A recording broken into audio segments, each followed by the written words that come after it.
Tamaşaçılar elə indi belə hallardan, yəni onlardan biri olan Ağdaşdakı mal pirindən danışacaq.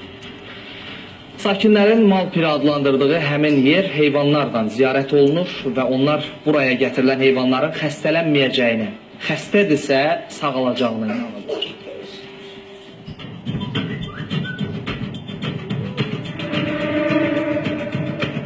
Bu daş müqəddəs, ətrafında bitən otlar şəfa verən bitkilərdir. Heyvanlar bu otlardan yeyəndə, sahibləri bura nəzir verəndə heyvanlar xəstəlik tapmır.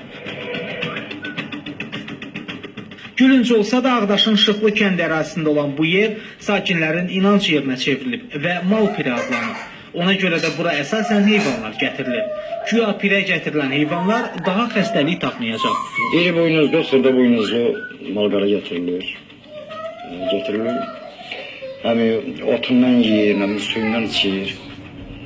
Burada ziyarət edilib gedir, şəfa tapılır.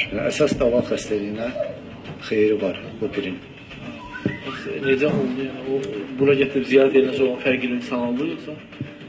Xəstəlik düşməmişdən qabaq gətiririk. Onda xəstəlik düşmür.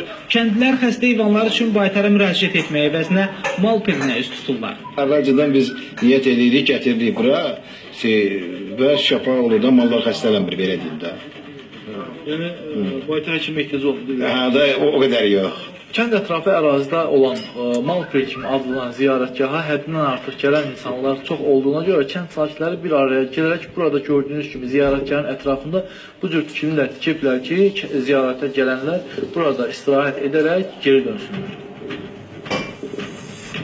İnsanların inanaraq gəldiyi və heyvanlarının şəfa tapacağına inandığı mal pirinin qəribə tarixçəsi var. Mal otaran kimsə buradan qeyb olubdur.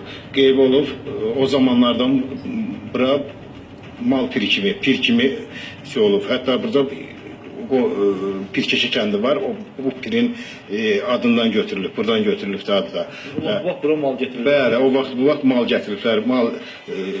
Mallar xəstəliklər, qabaq xəstəliyi, qara yara, müəyyən xəstəliklər olub, niyyət ediblər, mal gətiriblər bura, qurban kəsiblər burada, ediblər, şəfa tapıbdır. Şıxlı kənd sakinləri buna inansa da, bir çoxlarının buna münasibəti bir mənalı deyil. Düzgün deyil, xeyr.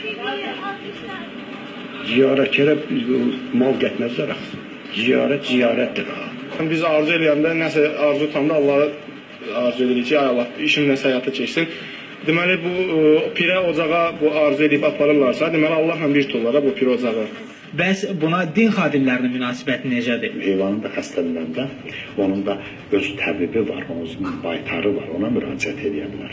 Allahdan hər hansı bir şifada diləsin ki, ay Allah, mənim bu heyvanıma bərəkət ver, şəfa ver ki, onun mən südündən, məhsulundan istifadə edə bilim. Amma hər hansı xurafat, harasa döndərmək, harasa aparmaq, bunlar məhz qeyri-əqli, qeyri-məntiqi məsələlərdir və dinimizdə belə bir şey yoxdur. Bir çoban etdiyinə görə mal piri adı verilmiş bu yerin məqsədini anlamaq üçün az düşünmək kifayət. Ancaq cəhalət imkan versə.